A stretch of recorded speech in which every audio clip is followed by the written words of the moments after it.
శ్రీమాత్రే నమః. హాయ్ అండి. ఈరోజు వీడియో మనము ఏకాదశి రోజు ప్రసాదం ఎలా తయారు చేయాలో చూద్దామండి. ఈ ఏకాదశిని అనేది తొలి ఏకాదశి అని కూడా అంటారండి. ఇది శయన ఏకాదశి కూడా అంటారు. ఇది పేలాల ఏకాదశి కూడా అంటారండి. ఈ పేలాల ప్రసాదమే మనం ఇప్పుడు ఎలా తయారు చేసుకోవాలో చూద్దామండి. మనము ఇవ్వండి, ఇవి మొక్కజొన్నలు.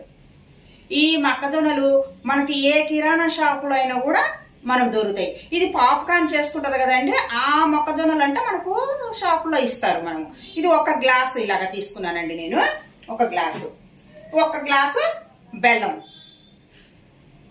ఇలాచీ పౌడర్ ఒక స్పూను. మనం ప్రసాదాలకు ఇలాచీ పౌడర్ వేసుకుంటాం కదా, టేస్ట్ ఉండటానికి మనకు ఒక స్పూను ఇలాచీ పౌడర్ వేసుకుంటాము. నెయ్యి ఒక స్పూను. పాప్కార్న్ తయారు చేసుకోవడానికి మనం ఒక స్పూను నెయ్యి తీసుకున్నాం. ఈ నెయ్యి అంటే మనం నైవేద్యానికి కూడా వేసుకుంటాం కదండి, అందుకని ఈ నెయ్యి వాడుకుంటున్నాం మనము. ఇప్పుడు తయారు చేసే విధానం చూద్దామండి. మనము ఇదిగోండి పాన్ అండి. ఈ పాన్ ఉంటే పాన్ పెట్టుకోవద్దు, లేకుంటే మామూలుగా మనం కుక్కర్లు ఉంటాయి కదా, ఆ కుక్కర్లో కూడా చేసుకోవచ్చు మనం.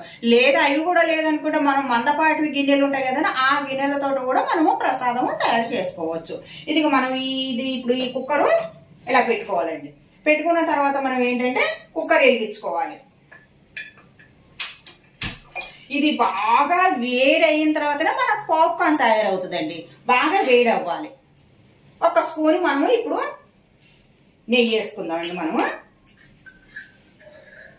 మనం ఇది ఏంటంటే ఈ ప్రసాదం ఏమిటంటే మనం ఆ రోజు తొలి ఏకాదశి రోజు ఉపవాసం ఉంటాం కదండి.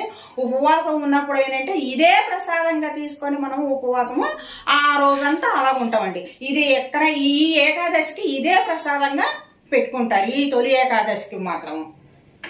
ఇది చూడండి, ఇది బాగా వేడి అవ్వాలండి. బాగా వేడి అయిన తర్వాత మనము ఇప్పుడు ఈ మొక్కజొన్న విత్తనాలు మనం వేసుకోవాలి.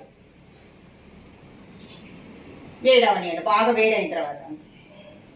ఈ తొలి ఏకాదశి నుంచే మనకు అన్ని పండగలన్నీ మనం ఏ పండగలైనా ఈ తొలి ఏకాదశి నుంచే మనకు స్టార్ట్ అవుతుందండి. గురు పౌర్ణమి కానీ అన్నీ మనకు స్టార్ట్ అవుతాయి. ప్రత్యేకంగా ఈ ప్రసాదమే పెట్టుకుంటారండి ఈ ఏకాదశికి. ఎలా తయారు చూద్దామండి. వేడయిందండి. ఇగో పేలాలు వేసేస్తున్నానండి.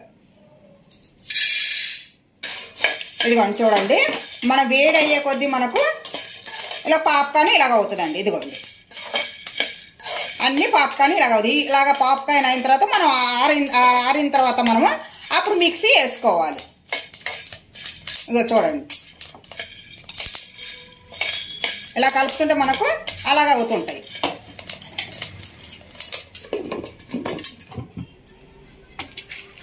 ఇదిగోండి మన చల్లారిపోయినాయండి ఇవి.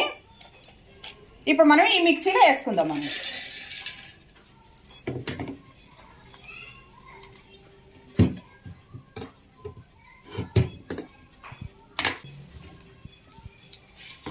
చూడండి, ఇదిగోండి ఇలాగా అవ్వాలి.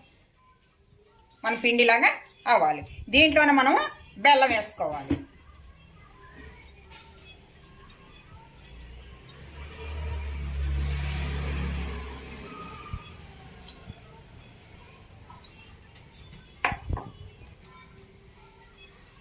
ఒక స్పూను యాలక్క పొడి వేసుకోవాలి ఇందులో. చూడండి ఇలాగ వేసుకోవాలి. ఇలాగ బెల్లము ఇది కలిపినట్లు మనము ఇలాగ వేసుకోవాలి.